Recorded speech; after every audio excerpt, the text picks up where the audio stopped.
Well, hello everyone, and welcome here to FNL Gridiron, presented by Beals Insurance here on Friday Night Lights, New Hampshire. Nick Anastas with Steve Beals, week number 7 statewide on the way this Mm. weekend.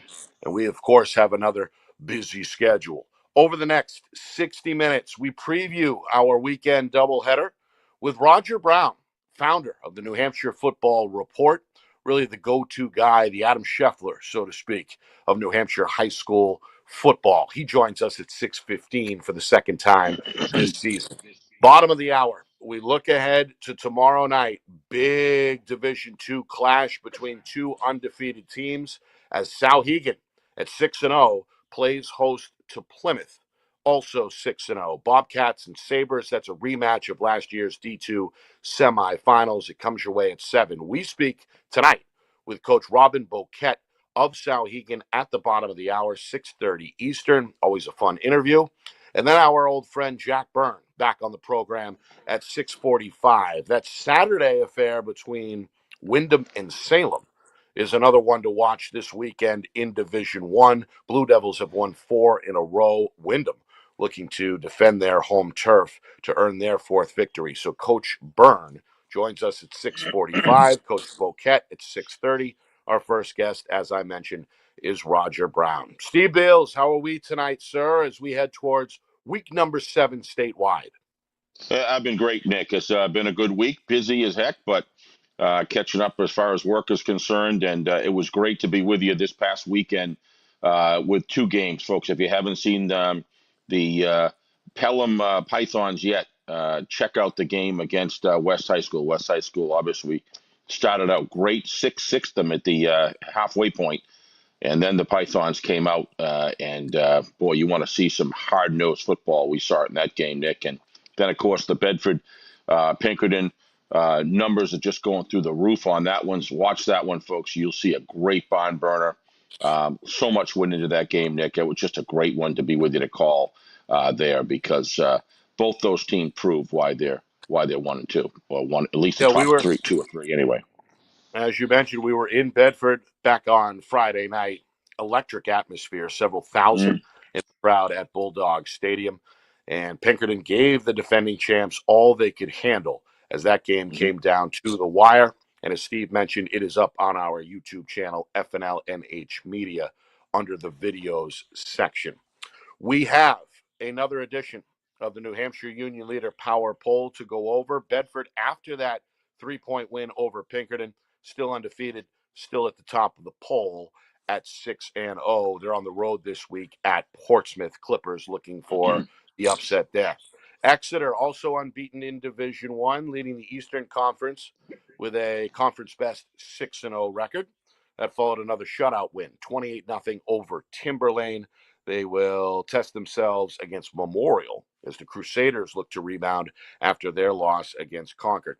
Pinkerton, they slip to number 3 and sit now at 4-2 overall after that 28-25 loss at Bedford. They look to rebound against Central in Derry tomorrow night at 7 o'clock. Londonderry, they just beat Central by a score of 34-6 in week number 6 to improve to 4-2. The Lancers are number 4 in the power poll this week. They take on winless Nashua North tomorrow night at home. 7 o'clock is the kick there. We mentioned Salem. They're red hot. They've won 4 in a row. Blue Devils look to make it 5 straight on the road this weekend at Wyndham. We were there on Saturday, as I mentioned, for that 1 o'clock kick. Our coverage begins at 12:45. Salem is number 5 this week after an out-of-state win, a last-minute win over Yep. Cumberland, Rhode Island, in which the Blue Devils senior running back Kevin Tedesco had another big game, 2 touchdowns there, including a late one to seal the deal. South, number 6, despite a 6-0 record, 43-8, the latest win over Winnicott. They'll look to stay unbeaten on the road at Merrimack tomorrow. Okay, Plymouth, the first D2 team to check in the poll this week at number 7. We mentioned they're 6-0 under Coach Sanborn. They're on the road at Souhegan tomorrow. Souhegan comes in at number 9. More on them in a moment. Concord, the number 8 team in the poll. They got their 4th win at home back on Thursday. That game can also be viewed on our YouTube channel, FNLNH Media. They topped Memorial, spoiler alert, 21-12 there. They're number 8 in the poll this week and are on the road against Alvern. That's a big game as well as the Broncos battle for D1 playoff positioning. Sauhegan, I said it. They're at number 9. They're 6-0. They beat Milford on the road 43-6 in a town rivalry game there. And again, host Plymouth tomorrow night at 7 here on this channel. Friday Night Lights, New Hampshire. Finally, Steve, at number 10, Pelham. Well-deserved. They've been knocking on the door, trying to get into the poll. They get in for the first time following that road win over Manchester West. Well They're deserved. 6-0 this year. And, of course, they have now won 47 straight, one of the longest win streaks in the country. So there's the top 10 New Hampshire Union Leader power poll. Once again, Bedford at 1, Exeter at 2, Pinkerton 3, Londonderry 4, Salem at 5, South at 6, Plymouth at 7, Concord at 8, Sauhegan number 9, and the last spot, number 10, goes to Pelham. Steve, your thoughts? Yeah, first thing that comes out, the Cumberland team read some press material here, rated the 4th best team in the Ocean State of Rhode Island, and Salem beat them. Salem, as you said, Nick, is clearly on a roll, but I don't think you and I, ever since we saw them in the Jamboree, are very surprised. They got off to a slow start, but they banged out 4 straight. Expect them to strong showing, as well as Wyndham at Wyndham. Wyndham always plays tough at home. Really looking forward to see that game next Saturday afternoon, as obviously we are to see Sauhegan and the Bobcats from Plymouth square off. Understand, just to let everybody know, Pemi TV will be running our feed up through the whole North Country region. So same as last time when they did that against Trinity, Nick. A lot of viewers from the North Country will be able to tune in. We look forward and really appreciate them tuning in and Pemi TV for carrying our broadcast. So anything could happen. The only other thing I was just going to say, Bedford and Exeter, just 6-0. I do want to point out, take nothing, and I mean nothing, away from the strength and solidity that Bedford showed on the field last week, Nick. But Pinkerton was without Isaac, and after about 4 minutes of play, 3.5, 4 minutes of play, they were without Matt Morrison. As their 2 best, not only offensive players, arguably, you could argue that at least maybe the best 2 or the top 3 or 4 defensive players on the field as well. So I think all in all, Bedford should be really pleased of how they performed. They look solid, and they deserve to be number 1. However, I'm sure Pinkerton, if there's ever a rematch or going through the season, they want these other 2 guys healthy so they can be the best that they can be. So, Yeah. nice to see some All right. Division 2 teams in the power play. Let's bring them in.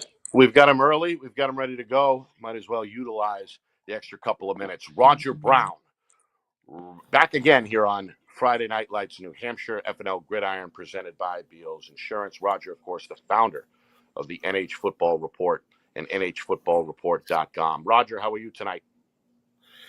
I'm well, guys. How are you guys doing? Thanks for having it. me on. Appreciate it. We're Is that good. a horoscope? Is that a horoscope thing in the back of you, Roger, or not? You'd have to ask no, the that's wife what that is, Steve. too sophisticated I for think us. it's got something to do with nautical. Yeah, Looks like that's looks like good. a compass. That's good. Looks like a compass, Roger. Yeah, that's I to can turn keep you you around. I straight. got a big Dodger banner on the other side if you'd like to see that Now you, instead. I bet you know what that is. All right. Well, pun intended here, Roger. What direction do you want to go Ooh, in here? Where do you want to Yeah, start? I've You got a the floor. complaint to register. Uh-oh. What is going on? Why can't my Purple Panthers get any love in the power poll? I That's a good mean, question. at what point do they leap over some of these 2-loss teams? I think it's schedule. I think it's schedule so far. Well, they're not in the East, and as you know, I live in Exeter, so I'm not doubting Exeter's strength, but I mean, they're not losing to anybody. You know what I mean? And they just beat a team that was 4-1 on the road, 43-8.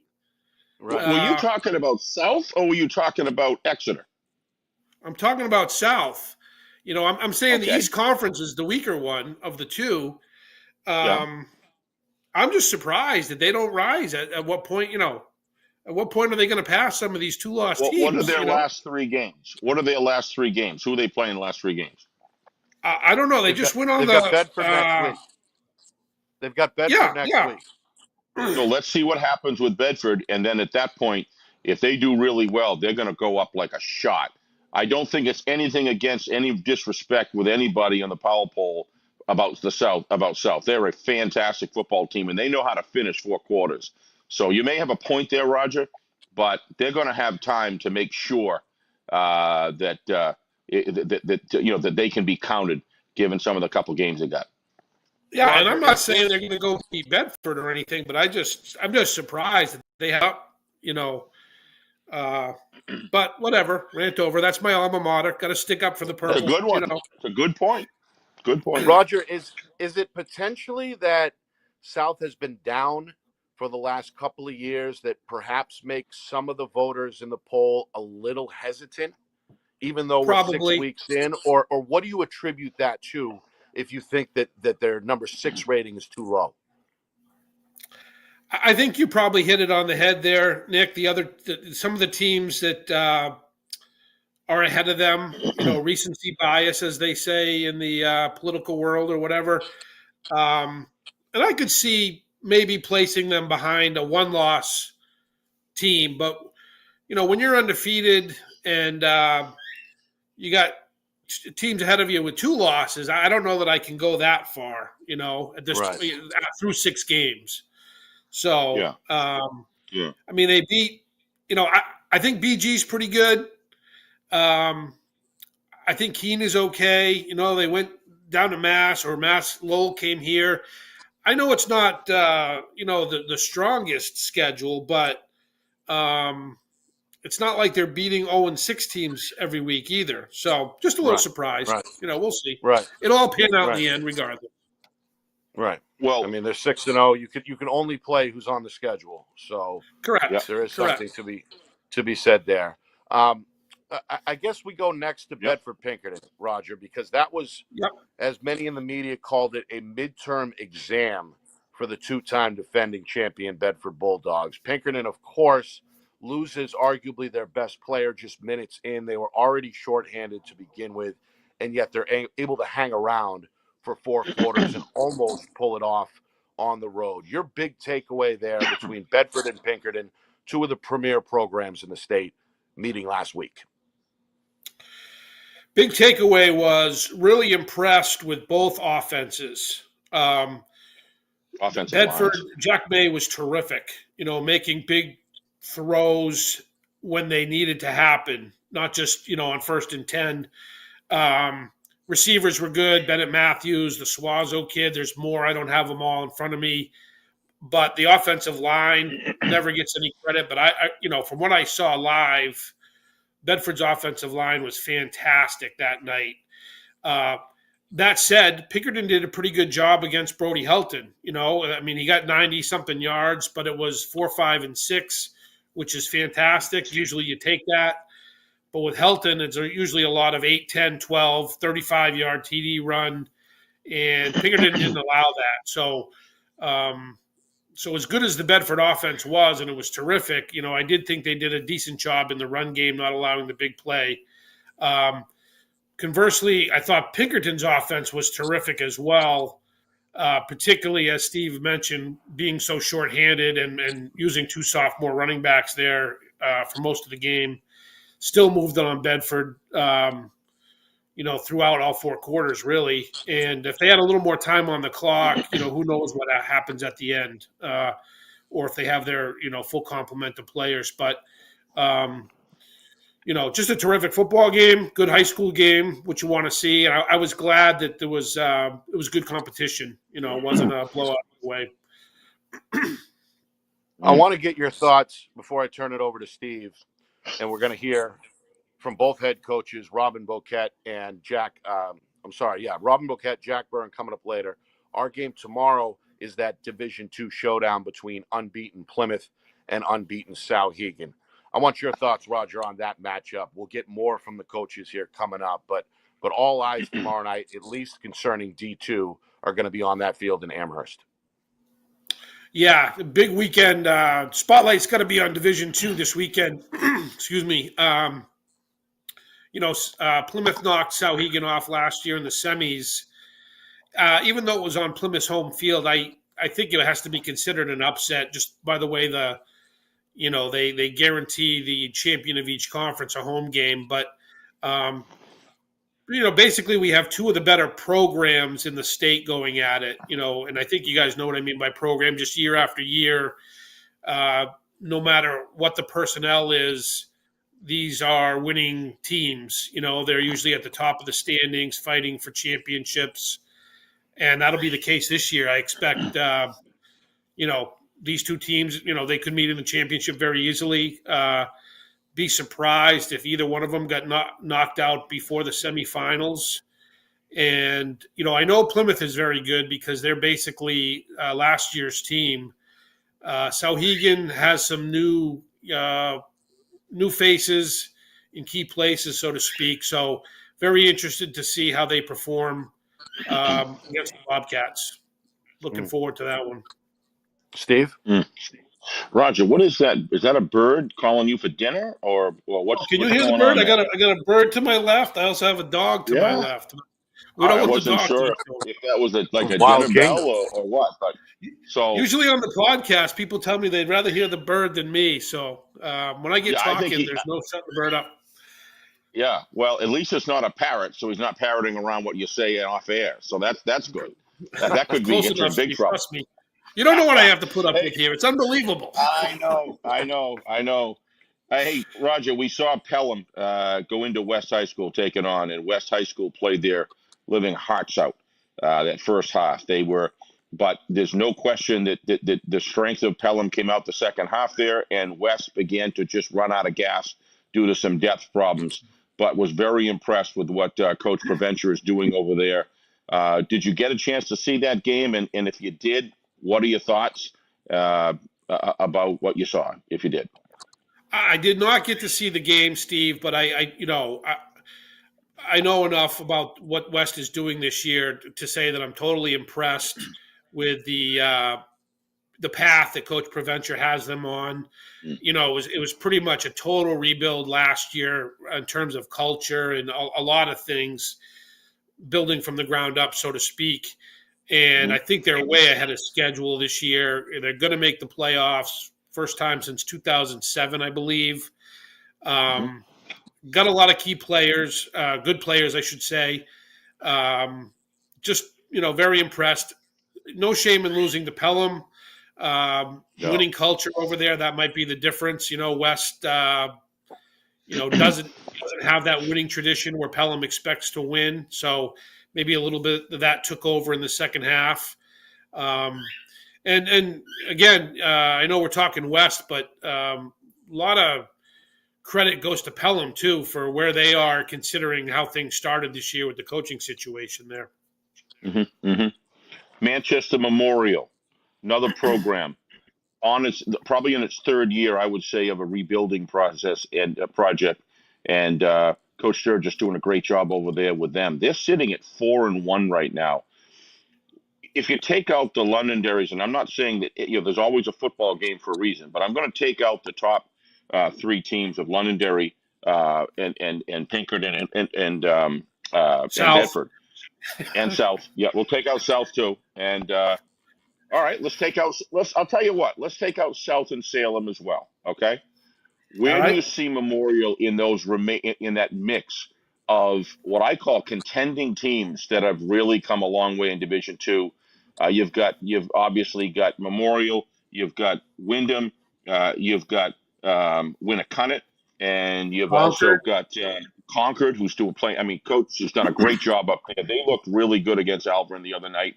Very solid football team.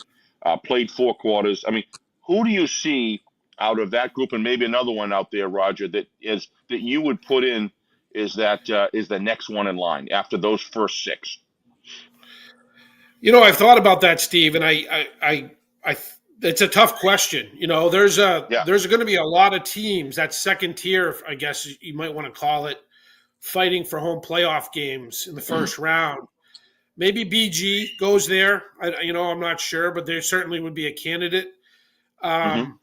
Memorial is good. We can do the schedule thing with Memorial as well. They haven't played the toughest schedule, and that's true. But I've seen Memorial for a lot of years, and this team has got some playmakers. It's the same story with Memorial, and I'm sure Coach Sturgis will tell you this.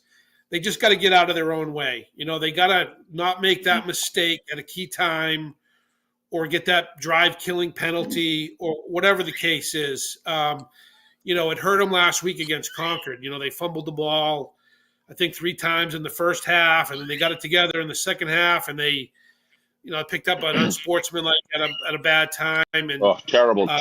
Yeah. yeah, so if they can just, avoid those mistakes, play a clean game, they're going to be a handful for people. I'm going to get a chance to see them tomorrow against Exeter, at Exeter. Should learn a little bit more about Memorial there. We'll see how they hold up for 4 quarters against a real disciplined team. I think that'll tell us a lot about that conference. Last question, Roger, I had was penalties within the whistle this year. I'm going to leave alone because I think the officials have, from what Nick and I have seen, have done a really good job of the games that we've done calling those. But there does seem to be an incredible, at least in Nick's and my travels, we've talked about it in a couple of our games this year so far, of kind of senseless personal foul penalties after the play or in between plays or whatever. I've seen more of them this year. Do you think it's because they were always there and they're being called more, or is there something going on with just the competitive nature? Just the guys beginning to lose composure just a little bit. They're always around, but this year seems to be a boatload of them at key times. Yeah, good point, Steve. I really haven't noticed that. I don't doubt it. What you're saying, though. I guess it's just our travels. Yeah. No, you're probably right. I would, if I had to put my finger on something, I would say it's probably, just lack of discipline, like you said that. I don't think it's something that's being necessarily called more. I think if they see it, they're going to call it, and they always have. Yep. But you're seeing it in other sports too, a little bit. The taunting element, like baseball, for example. Certainly over the last 6-8 years, you're seeing a lot more of that happen during a game than ever used to happen. Or just trash talking or whatever you want to call it, and.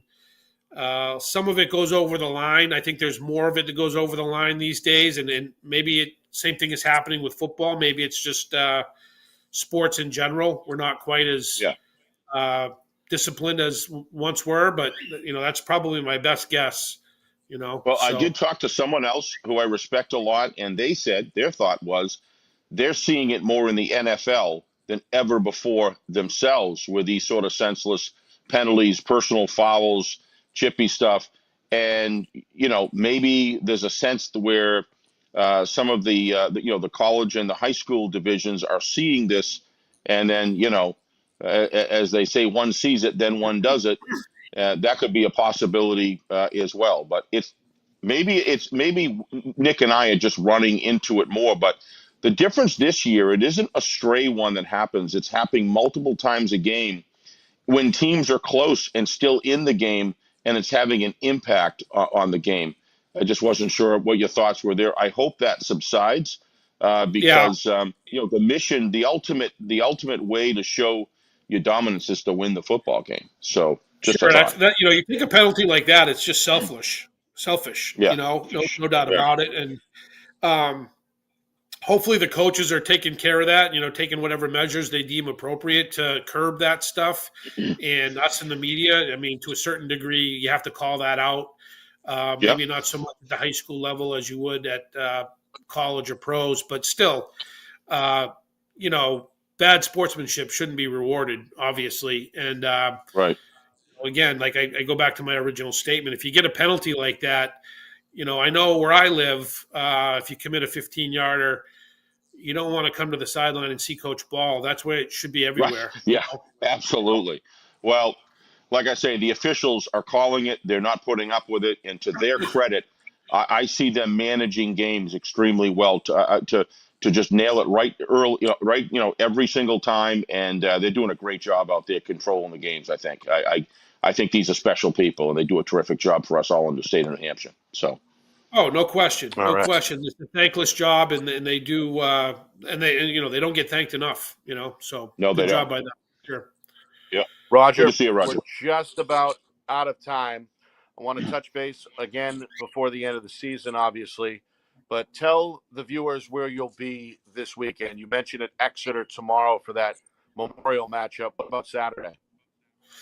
Saturday I'll be at UNH for homecoming. UNH URI, a big one there. So I do the college games on Saturday usually, but we'll be at Exeter tomorrow night. Looking forward to that one. It's kind of an underrated game, I think, on this week's schedule. And anybody who wants a bird, let me know. Appreciate it, Roger. Nick, you're very gonna have much. to get him. You're gonna have to get that bird on Gridiron because he's got a lot to say.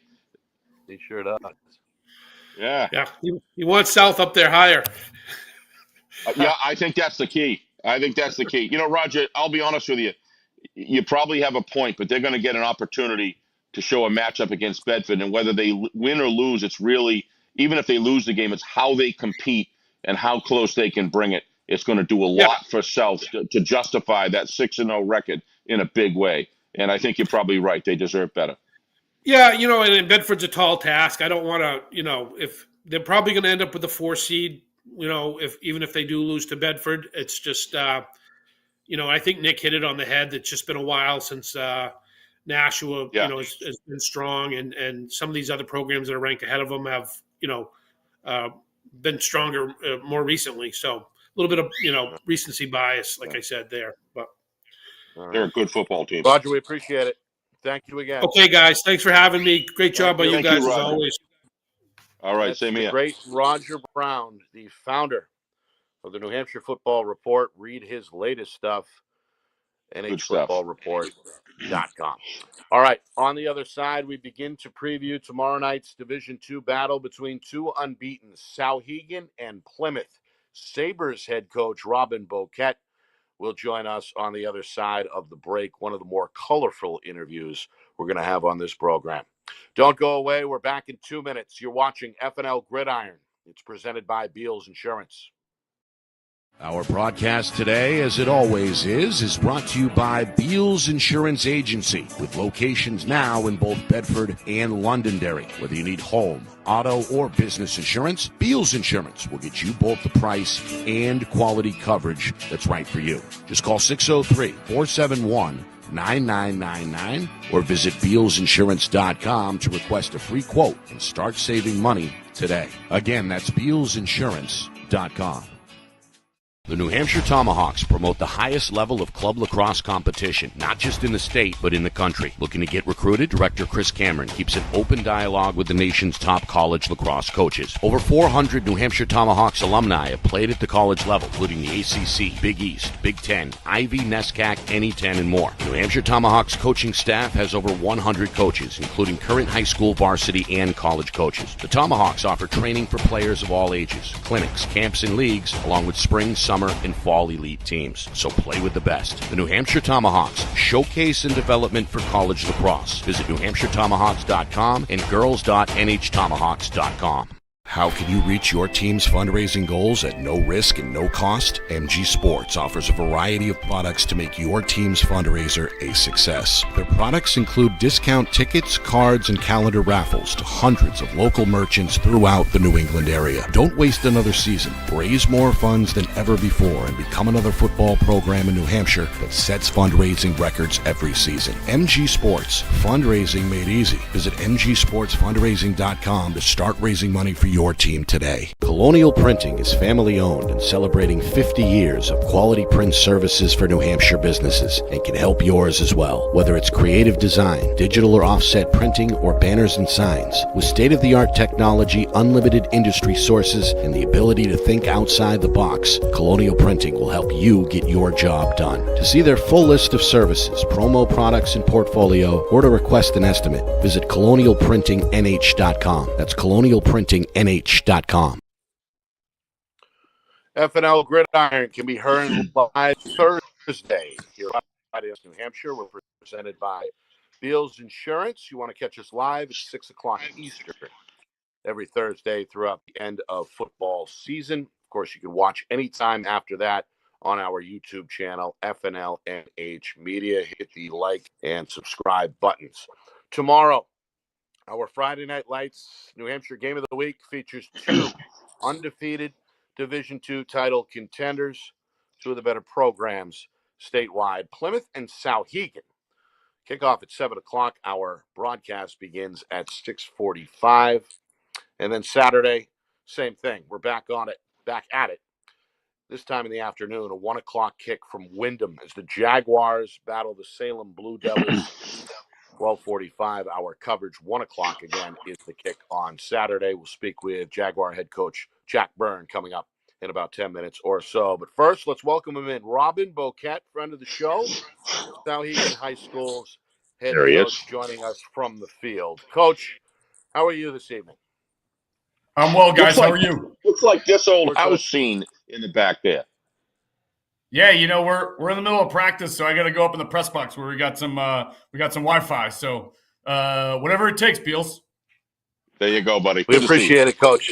We appreciate you juggling around the practice schedule. We won't hold you long. Here we are, mid-October, week number 7. I look down at endings, and Souhegan itself. Seems like everything is right on schedule in terms of you and your program. You've been in that short list of contenders in Division II for the last several seasons. What has been the key in your mind from a coaching perspective? What has been the key to this longevity that has occurred under your watch over the last several years, where you've had year in and year out title contenders to play with? What's been the key, Coach? Yeah, I think it's a combination of two things. One is players. Like, you don't win football games without great players. And we've had a lot of great players come through here and have helped develop, while they have plenty of God-given talents, we've helped develop them, whether it's in the weight room or in our speed program, and help them as better humans and all of that. And that kind of goes into the second point, which is just like our overall culture. And I think sometimes culture gets overused, I think, a lot in sports and on teams. But like, our guys buy into our standards that we have in our program, and our older guys just, like, it's great when you have player-driven leadership like you do. And I think championship teams have that. Like, good teams are led by coaches, bad teams, nobody leads. And on championship teams, the players lead. And so they're really just an extension of us coaches out in the field on Saturday nights when they're all together in the weight room in the off season, and everything that we're doing. So I think that kids just buy into what we're doing. And, we've just been fortunate to have great players, and we have some formulas that we believe help us in winning. And that's, in terms of, like, are we running the football? Are we stopping the run? Are we winning the turnover battle? There are some non-negotiables that we have that we feel breed for success. So it's really, but at the end of the day, Nick, it comes down to just having great players that buy in and come ready to work every day. Who are those senior leaders, Coach, that you mentioned? Yeah, guys that have been great for us. Louis Toledo, 3-year starter, one of the toughest SOBs I've ever coached. Braden Hickman's been a captain for us this year, and he's done an outstanding job. Grant Harris has done a great job for us as well. And then a couple younger guys, juniors for us, Sean Reardon. Our quarterback really leads by example. He's one of the greater competitors I've been around, Michael Fiengo. The guys just buy into what we're doing. They believe in what we're selling. They drink the Kool-Aid, so to speak. And, it's been a really, especially like when we go away to camp every year, and like during camp, like we're like, man, these guys are a lot of fun. They've just been a joy to coach. Yeah. Plymouth comes to town tomorrow, and of course that's a rematch of last year's semifinal, a victory for the Bobcats. Do you tap that this week, Coach, at all? you tap into that to try to use it as motivation? Do you need to, or it's just another game club? Yeah, I mean, I think at this point, a lot of these players have, right, they don't know too much about maybe what had happened, in the 90s and the early 2000s with some of those great Plymouth-Sauhegan matchups. But a lot of them, our last 4 games against Plymouth have been pretty awesome.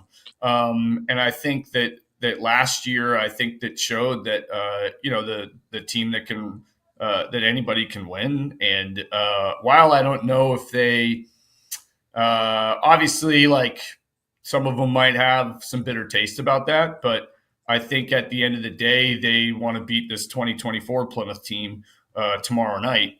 And while there's a lot of the similar faces on both sides of the ball, but especially for Plymouth, but I don't know if that really hasn't been the message this week in terms of, oh, we got to get them because they knocked us out of the playoffs last year. It's more of like, hey, we're going to go 1-0 this week. And it just so happens to be a great Plymouth team that's undefeated, and they're super well coached, and they have great players. And no, it's going to be awesome. Steve? Yeah, let's break that down, Coach. Let's talk about Plymouth. When you look at the team, obviously not giving up any of your game plans or any of your secret sauce that you guys put in during the week in practice. But when you look at the Plymouth in general, Coach, what are the attributes that you see that they have that you've got to be really respectful of? Or especially respectful of going into this game tomorrow night? What is it you see about this team specifically that may draw you some concern about making sure you get it right? Well, I feel like I get asked this a fair amount, and I always end up giving the same answers. And that's a credit to what Sanborn does up there and their coaches, and in terms of like the fundamentals, and they're well coached and they execute really well. And, I could go on and on about that. But sure. I think with this current team I think you'll see that their size is certainly stands out to most teams. They're pretty big up front, and I would say they're probably the biggest team in Division II in terms of size. And I think in terms of, like, I guess, game plan type stuff, it's, all right, in the fourth quarter when it matters most, and when you're tired and when you're hurt, and who's going to strain more in the fourth quarter, if the game's on the line and the game is tight, so and who's prepared for that the most. So I think it's gonna, to give one for you, Beals, like this game, and since the dawn of time, football comes down to winning the football game up front, and it's never more true in a game. And it's never more true in a game like this. One of the things they do, I appreciate your answer very much, Coach. I agree wholeheartedly. One of the things that Plymouth has done for years, and Coach Sanborn has certainly continued, getting through the offensive line of scrimmage extremely quick and doing it in a stealth way. Have a lot of options and a lot of fakes. They sell decoys really well. How does that change your defensive strategy versus what more teams probably have, more of a spread type offense? Does that change your practice structure at all to be looking at those assets that they have and the way that they do it? Well, I think they have their winning formula in November, which is, hey, we're going to be fundamentally sound. We're going to rep the same things over and over again from August all the way through November, no matter the opponent. We might have little tweaks here and there to things that we do. But, that's why they're successful in November. And that's why we think we're successful in November as well, definitely. Because we don't steer away from those fundamentals. We don't just try to be a flavor of the week on defense and to try to put us in a position that we think could best stop the offense that we're facing without having carryover week to week defensively. If that makes sense, Steve. It's more of, all right, what tweaks can we make defensively? Is there anything that we can do? Is it more of a matchup based? And can we just continue to read your keys, play fundamental defense, get off blocks, tackle really well, and fly to the football. And at the end of the day, it just comes down to reading your keys and are we going to be physically and mentally tough? Yeah, So no I matter agree. like, I agree. yeah, so no matter what we're doing defensively, but I think that's the formula to try to stop them, is that they probably bank on teams maybe like losing their minds or trying to reinvent the wheel, because they might tweak one thing, but they're going to run, one of their many plays. It's, what's the Bruce Lee quote? I don't fear a man that does 1,000 kicks. I fear a man that does one kick 1,000 times. And that's never true when you face a team like Plymouth. Truer. I thought that was you. I thought that was you that said that. Yeah, Defensive probably. linebackers. Defensive, you just did. So that counts. Defensive line coach and your linebacker core. I'm really excited to see, because they're intelligent. They do read their keys well. They're good tacklers. They have a good form fit. They play at pad level. I'm looking to see how that group matches up against this offensive line and quick hit style Bobcat offense. I'm really excited. This is my kind of game that I love to go watch. And I think it's going to be a war. No, you're lying, Beals. You're lying. Yeah, it is. Okay, let's talk about Division II before you get the best of me here. I can't let you do that. So sure. let's talk. And for the and Beals, I coach the defensive line. So if we suck tomorrow night on the defensive line, I'm going to fire the defensive line coach. So just so you know. All right. I don't think that's going to happen. I think it's going to be extremely competitive. I think they're going to win some. You're going to win some battles, and I just think, like you just said very well, I think this is going to come down to the fourth quarter. Who executes better, who stays out away from dumb penalties, and who plays right to the whistle. And yeah, I just think this is going to be a great game. I'm looking forward to it. Last point, Division II, Coach. You literally have 4 championship contenders potential this year, and arguably you've got 3 other teams that are playing pretty darn well as also. How do the guys feel now about Division II, knowing that the semifinals games, whoever those teams are going to be really solid football? This must be special to you to have this kind of competitive league, because I can tell you it excites Ben, Nick, and I, and the FNL crew to be able to come to these Division II games and get Division I style play out of them. To be honest with you, it's good stuff. Yeah, what are your thoughts on I D2? think that, yeah, I think the football committee as a whole did an awesome job realigning all 4 divisions. And while we lose a couple teams, we just have 2 crossovers. And I think top to bottom, like the Division II this year has been awesome.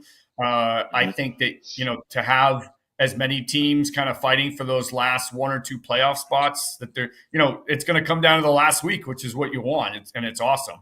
And, there's obviously a lot of great matchups tomorrow between us and Plymouth and Pelham and Trinity and Bow and Stark.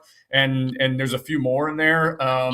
But that's what makes it fun, and to have games still matter, and the back end of the back third of the season is pretty awesome, and what makes it fun. But Division III now is wicked competitive top to bottom, and then Division IV, like besides one or 2 teams, but it's better than it's been. It's not just the Somersworth and Newport just rolling everybody. So I think in terms of football, it's just better for everybody.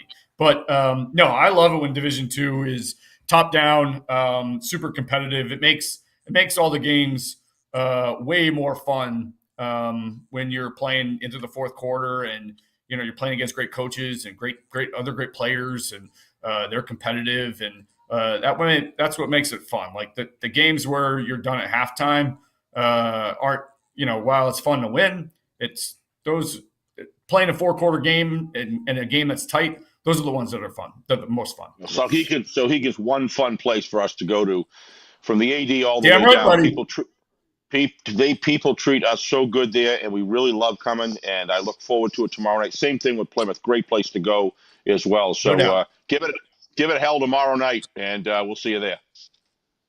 Yes, sir. Appreciate you guys. Thank you so much. Good luck, Coach. Thank you for coming on. We appreciate it.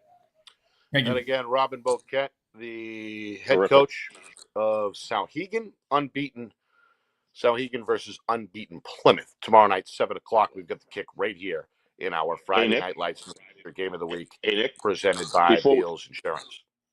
Sorry, Nick. Before we go on, Robin is a classic as far as a guy behind the scenes, doesn't talk about himself too much. He's very self-deprecating as well. But that's no joke about developing the whole young man as far as the culture of Sauhegan and Plymouth both. And I think that the fact that those guys are, you can tell that Chris is the same way, Coach Sanborn's the same way. And I think that's why these teams, a good part of the reason they're successful is because they're developing the whole attitude that when things go down, you got to stiffen up, give it the Johnny Bull, so to speak. And both these guys teach that culture along with their assistant coaches. So I just wanted to, he does a lot for the community.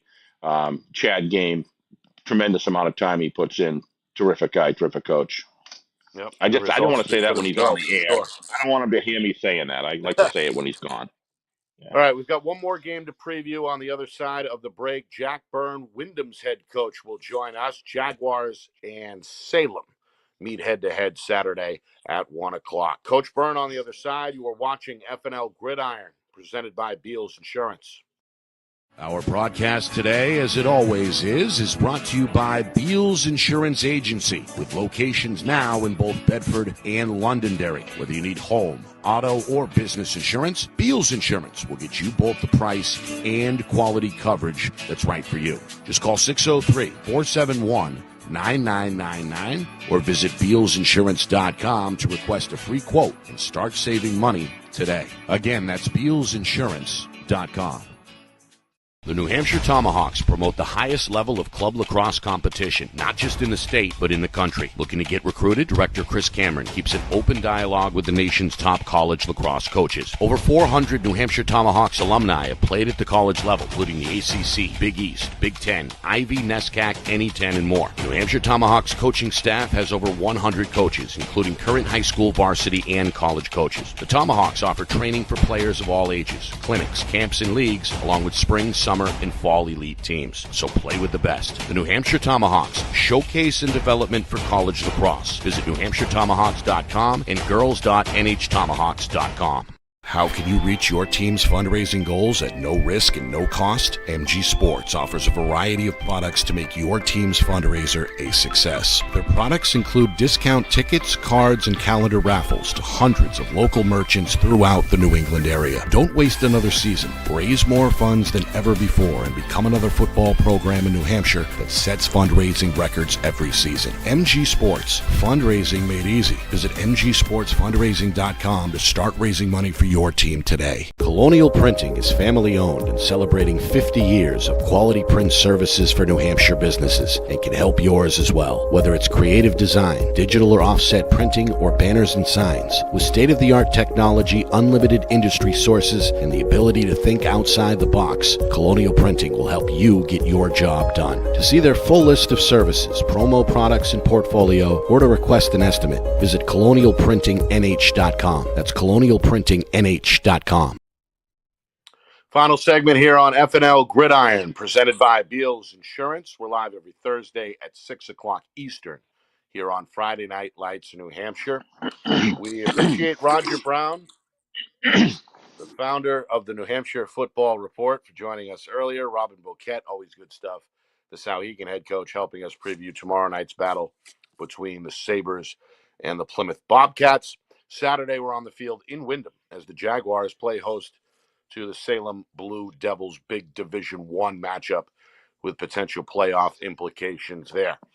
To help us get the inside scoop on that matchup, let's bring in longtime head coach Jack Byrne, who is standing by right now. Coach, how are you? There he is. Hey, pretty good, man. How you guys doing? Hi, Coach. We're good. Good. Thanks for coming on. Yeah. Nick, before we start, buddy, your book collection is on point, man. It's so nice. That's awesome. I'm so jealous. I appreciate that. Really? I appreciate that. That's why his I can't say I've IQ read is most of them. 207. It's kind of like my Yeah, bucket list. If I ever had a 3 months off, I think I'd take that whole thing down. That's awesome. What's the matter, Well, Jack? man. Don't you like my dishes and stuff? I love your plates. I was gonna say. Come on. Yep, the plates have are to great. start Nice job, buddy. We may have to start an FNL book club here momentarily. Yeah, All right, I'm Coach. in my dungeon in a basement with a blank wall, so I got nothing. So, Coach, That's all it right. seems like early on in the season, your team has gone from one big game to another. It seems like Wyndham has kind of popped out on the league-wide schedule every week. Obviously, this season began long before September, with your group going over to Ireland, playing some international competition, playing some national teams from down south. And then, of course, you come out and roll 50-plus points out in a big week one victory to set the season. What's it been like through the first 6, now going on 7 weeks, as head coach of this team in seemingly one big bout after another? Yeah, it's like, so at practice all the time, I'm sure the kids are sick of me saying it, but I try to avoid us being in a movie about football as much as possible. You know, like, I don't want the drama. Sometimes it's like, protect the football, you know, be a nice, you know, conservative, like, aggressive team that just wins games. And week after week, we are definitely in a movie about football or some sort of storyline. I mean, you know, we've had some crazy games, some real good stories, and you know, I mean, that's what it's about. I mean, I heard Robin talking before, and you know, you want those feelings. If it doesn't make you feel something, then you know, what are you doing? You know, and I think every week we've had some ups and downs, and it's definitely been something that our kids can learn from, and they do learn from it. I mean, that I know the effort they put in every day, and then I know the effort that our opponents put in. So, you know, we've definitely had some big strides, and then we've had a few, you know, pieces of humble pie, and had to regroup a couple times too. Coach, we've seen your group twice live in person so far, and I think Steve would be in agreement here. The first thing that pops out is the speed on defense. It seems like you've got a really good group back there that has been front and center so far. Is this the strength of the team? And is it a case where you go kind of as far as that defensive group can bring you? Yeah. It was for most of the year, and it was kind of cool to watch the guys rally last week when you know, Merrimack, and I always say it's because they're standing on, you know, the paths that older kids have left for them. They've learned from some recent graduates and stuff, but I mean, when I walk into, you know, the defensive team session, and we're throwing around ideas, I mean, the kids are throwing around, you know, twice as many ideas as me, and they're good ideas. They're not just you know, throwing stuff at the wall. You know, we have some very smart kids that truly understand, you know, the defensive side of the ball, and it makes me proud. I've coached defense for a long time, so to see kids really embrace that side and take pride in it is awesome. So yeah, I'd say, I mean, overall, yeah, I think the numbers say that's our strength. A lot of those kids play on the offensive side of the ball too, so they're helping us everywhere. Steve? I'll just jump on the defensive thing bandwagon for a second there. Not only do they flow to the ball, but they flow to the ball in big numbers, and very rarely leave their post on backside. They're able to backside contain extremely well. You avoid big plays, plays that other teams would have touchdown score. You know, when someone runs a whether it be a reverse or a counter or, you know, a quarterback keeper or what have you. I find the discipline at a high level. Not just that do they attack the ball, but they stay disciplined and don't overreact. You're cutting. You know, a lot of teams give up a touchdown. You guys are giving up 7 yards in that play, and the speed is what just chases them down and catches. And the certain also, second thing I notice is they have a lot of pride to be there for their teammate.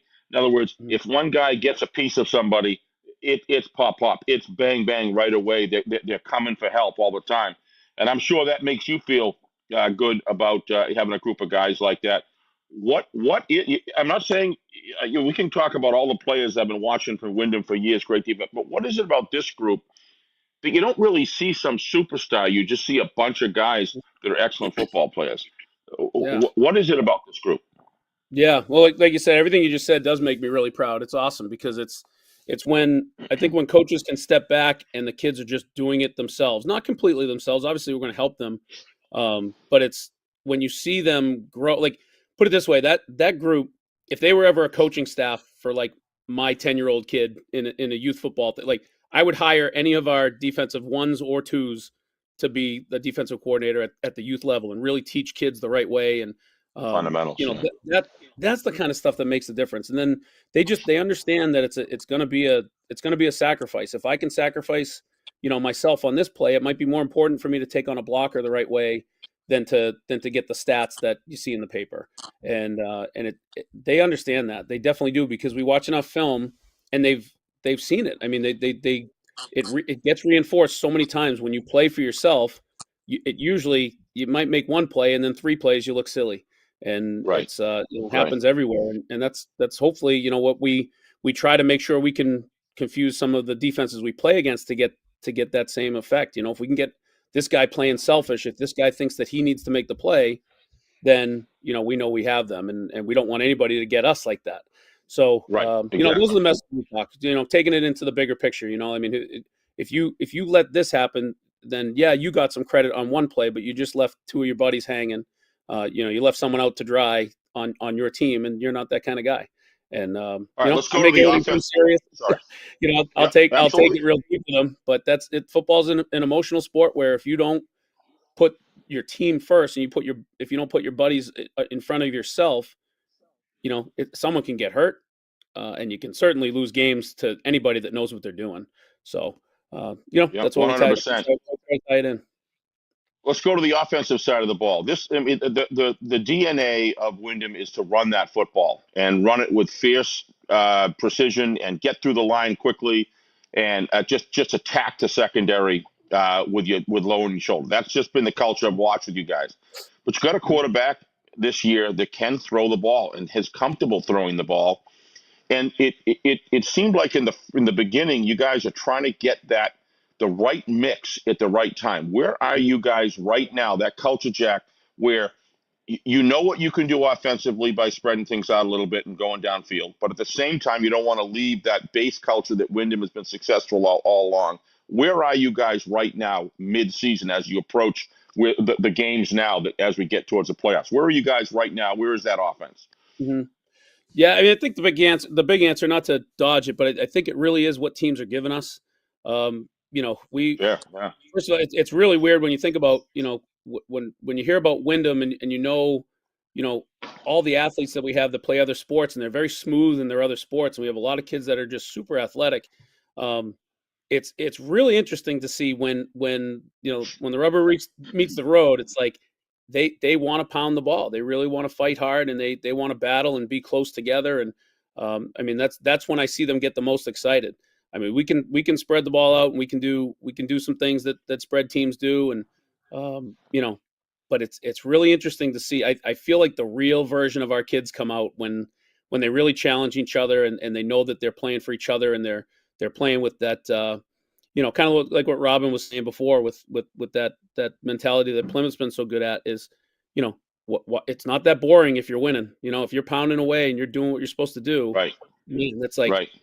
To know that the guy next to you is willing to do that simple job 30 times in one game.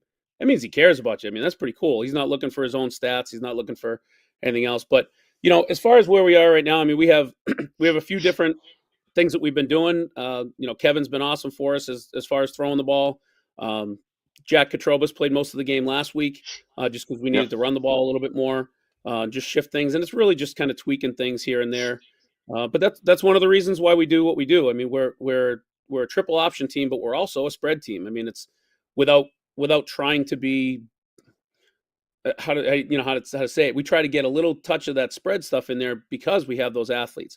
So we're going to put the quarterback back. He's going to be in the pistol. We're going to be, we're going to try to steal a few concepts from teams that live in that spread, football world. And then, but when it's time, we really do lock in and we try to pound it like we did for the first, 15 years of the program. Well, you're 3-2 in arguably the best division of all of New Hampshire high school football. That's saying something right there. You're going against one of the iron teams. This is what I see as a tremendous matchup, and you guys are right there in the mix of it all. When you look at Salem, what are the things you guys have to do right against that football team with a guy like Tedesco on that offensive line? Yeah. First of all, it gets your heart pumping, huh? I mean, it's so awesome battling against teams like that. It's awesome. It really is. It's like the more I coach, the more I get to. I sit back and I'm like, I can't wait to see what our guys do with such a challenge, and I like any kid that works hard. I always like it. So, I mean, obviously I want to win the game and all that, but I mean, every year when we play Salem, I come away as the president of like 3 of their fan clubs. Like there's just kids that you love how they play football, and you know that they were coached right and raised right, and they worked their butts off. And so I'm excited for sure. I mean, as far as stopping them, yeah, I mean, I think Seven's going to get the press and all that stuff, but he's probably going to be the first kid to say how much his offensive line supports him and how much the complementary backs support him. He knows what he's doing, and he knows that it's it's the supporting cast that can open up everything for you. So I mean, we're definitely expecting a good mix of nice heavy dose of Tedesco, and then the supporting cast can do it. And when they're fighting with each other to be aggressive and be tough, that's a tough recipe to stop. And hopefully we're kind of bringing the same thing too, because we share the ball with a lot of our guys. And I know when they see one of their buddies really pushing, it gets contagious, and it's so cool to watch that, And I'm guessing that's the same thing over there. Not putting words in their mouth, but I know that they don't allow any kids to get too big on themselves over there. No, So Steve keeps their wings clipped for sure, no doubt about that, and so do you. Yeah. So hey, we're going to Wyndham on Saturday. Nick, I know agrees with me. This is a special place to go cover a football game. That venue, there's just something about that place that I hope you guys never leave that couple acres of land there, because it just feels football when you walk in there. And I got to tell you, the people, when we walked out of there, whoever cooked that chili, that they gave me like 3 bowls, one for my wife and then one for my son and myself. Tell whoever cooks that chili, it was outstanding, and we really enjoyed it. Yeah, I'm on. So yeah, it's gonna be a good day. Great support of all the players, the parents there. The support staff is just fabulous, Jack. So it's always fun. We look forward to being there. Thank you. We do have great people for sure. Yeah. Coach, we appreciate it. Best of luck. We're looking forward to it, as Steve said. Yeah. And good luck. Thanks again for coming on. It was good to catch up. Hey, thanks a lot, guys. Yeah, I'll see you on Saturday. Appreciate you seeing you. You bet. Thanks, guys. Thank you. Coach Jack Byrne of Wyndham. Big game for the Jaguars as they take on Salem. That's a conference rivalry with playoff implications. All right, the whole thing gets underway tomorrow night at 6:45. We are in Amherst. Big D2 battle in our Friday Night Lights New Hampshire Game of the Week, presented by Beals Insurance. Plymouth at Souhegan. Both teams are 6-0. Our coverage begins at 6:45. Kickoff at 7 o'clock Eastern. And as we talked about, Saturday, second part of our doubleheader, our Friday Night Lights Game of the Week, presented by Beals Insurance. Salem at Wyndham. 1 o'clock kick, 12:45 pregame.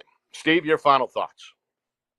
My final thoughts, Nick, is I have to be honest with you. I think Roger has a very good point about South. I think it's going to clear for South if they can really give Bedford a good game, or even potentially win the game. You never know in this business. I just don't want South to think that people aren't respecting and watching them as a program, because they are piece by piece putting together a body of work that's been very, very impressive, and they do seem to be getting stronger as time goes on. So they're going to have their opportunity to do that. But these 4 teams that we're going to be doing this weekend, and the 2 that we did last weekend, Nick, it just shows you, it just goes on and on and on. Division 1 and 2 football that we cover on a regular basis here in New Hampshire is getting very competitive. And I think a lot of it is the depth charts are there's more players, more of the better athletes are going back out for football right now. We're getting depth charts and competition. When you saw last week, to me, the story of the week, even more so than the 6-6 tie against Pelham on a program that Coach Preventious, I really feel that what Coach O'Reilly and his group did, and those 2 sophomore running backs that came into that game at Bedford and played their hearts out to almost beating, the king of the hill, so to speak, while 2 of their best running backs are out. 95% of the time, Nick, if not more than that, you see the team fold, and then everything just slips away. And for Spellman and I apologize, I forgot it. The other running back, no, was it 21? Just did an absolutely terrific. Spellman in particular, all over the place. I think the story of the week that I saw of the 2 games that we did is always good, but to watch those guys come into that position and play like champions was really impressive, and it bodes very, very well for the depth chart for Pinkerton as they move forward into the end of the year. I really, really appreciated what they did. And boy, when you hear about Brody Helton every single week, you hear about Jack May, but these guys are special ball players, and Brody has a certain smell for the game when things are down to the wire, Nick. There's just something about this guy that just starts lowering his shoulders and backing people up. He's a special runner, and he without him, I think in that game it was that close, Nick. That game, if the performance aren't maintained at the level that everybody played, Spellman didn't come in and do what he did. Pinkerton would have lost ground quickly. Just a great week of football across the board, and then to look at these 4 games, I'm equally as excited. So I'll stop there. But there's just a lot to be excited about, as this is going to be a real fun, the second half of the season as all the tools and the knives are sharpened, it's ready to go here. And it's just good, hard hammered football, and a lot of good quarterbacks in the league as well, Nick, which is going to make it really exciting as well. 3 weeks to go in the regular season, so each game gets bigger as we head towards the finish line.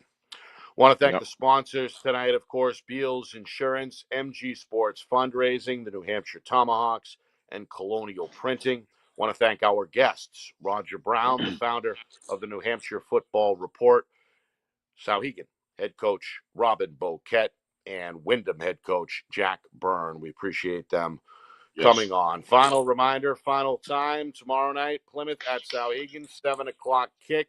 In our Friday Night Lights New Hampshire Game of the Week coverage at 6:45. Saturday, Salem at Wyndham at 1 o'clock. We're off the ground at 12:45. For our director, the man behind the curtain, the wizard of replay, Ben Beals, back in the Beals Insurance Studios, and my partner, executive producer, Steve Beals. My name is Nick Anastas saying so long. This has been FNL Gridiron, presented by Beals Insurance.